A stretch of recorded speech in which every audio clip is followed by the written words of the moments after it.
clicking sounds, sounds that reveal the presence of radioactive rays. The instrument, a Geiger counter, is converting radioactivity into sounds we can hear. This radioactivity is coming from a small piece of radioactive material inside this plastic cylinder. The small amount of radioactivity coming from the cylinder is harmless. The luminous dial on this watch also gives off radioactive rays, which we hear on the Geiger counter.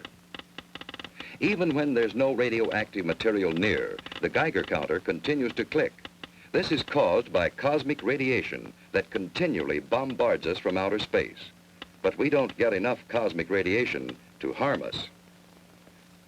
Today, atomic scientists produce radioactivity in large amounts. Radioactivity and radioactive materials have many peacetime uses. But we know, too, that they can be used harmfully, as in atomic bombs. The chance of your being hurt by an atomic bomb is slight. But since there is a chance, you must know how to protect yourself. To protect yourself, you have to know what the bomb does. Besides blast, there's radioactivity and heat. Can we protect ourselves from these? These children are protected. Concrete walls help stop radioactivity. Any wall stops the heat. The heat scorches the house, but does not harm the children. Any solid gives some protection. The thicker it is, the better. We have the national defenses to intercept an enemy, and we all form a team to help each other through emergencies. You are on that team. So is your family, each member of it. And in your community, every doctor, fireman, every policeman and nurse, every lineman and operator, every civil defense worker, in fact, every community employee is ready to help you if you need him. So your community is prepared for emergencies and ready to help other communities.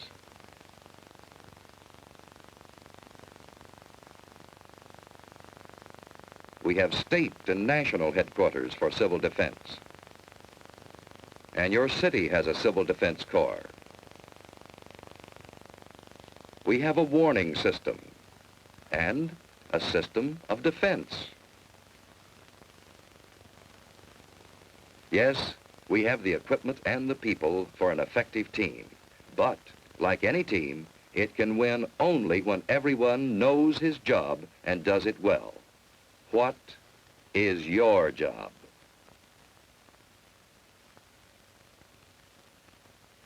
What if a warning siren sounds? What should you do? Look for cover, the nearest cover. Don't try to make it home unless home is the nearest place to go.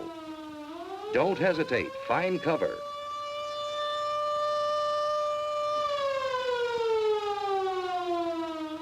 Everyone is in on this. Strangers will understand.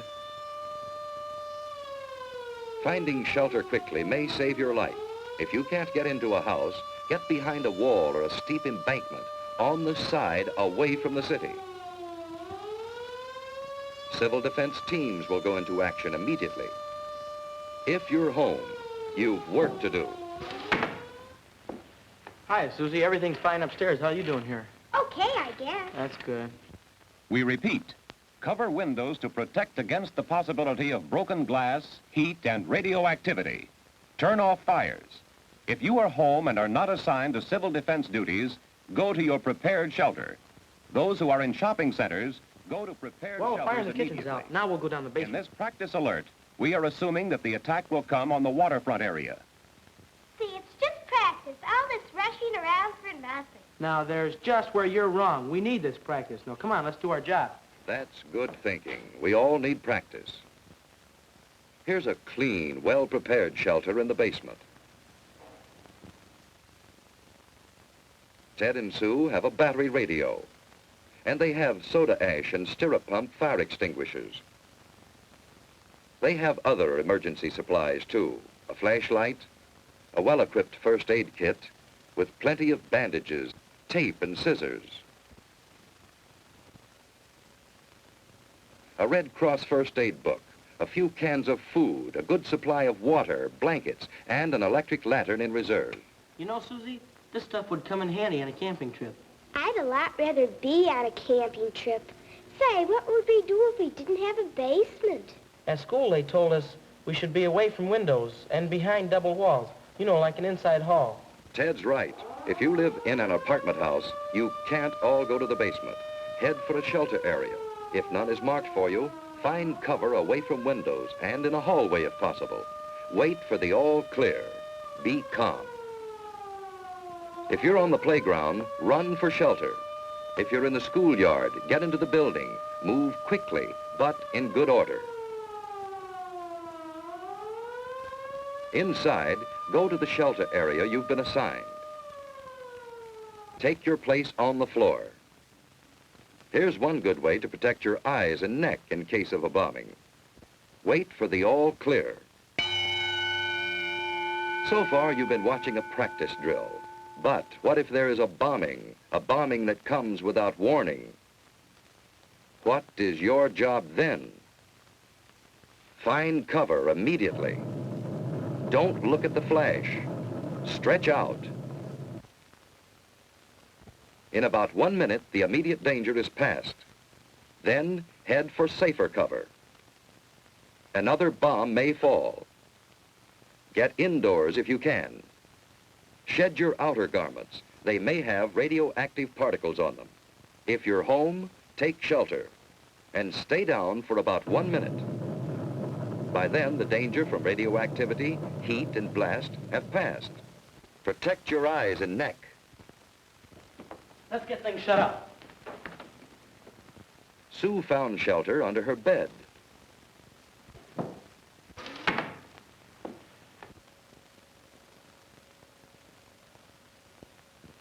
Dad, let's get the battery set. When the house current is off, that battery radio is essential. Keep tuned in.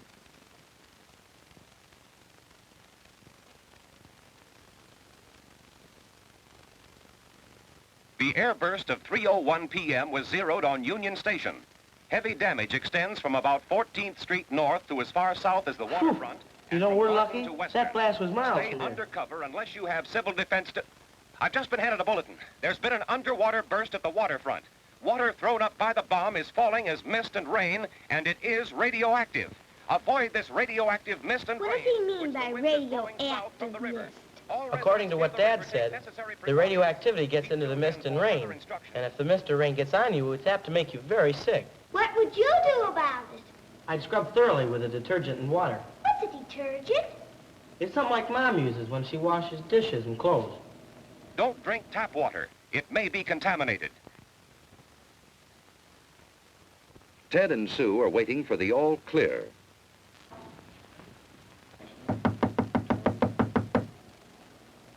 I'll see who it is.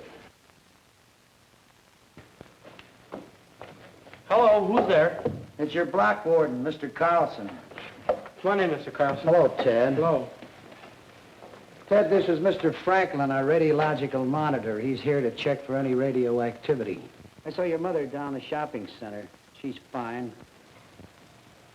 Well, there's no damage here. No, it's been very good here.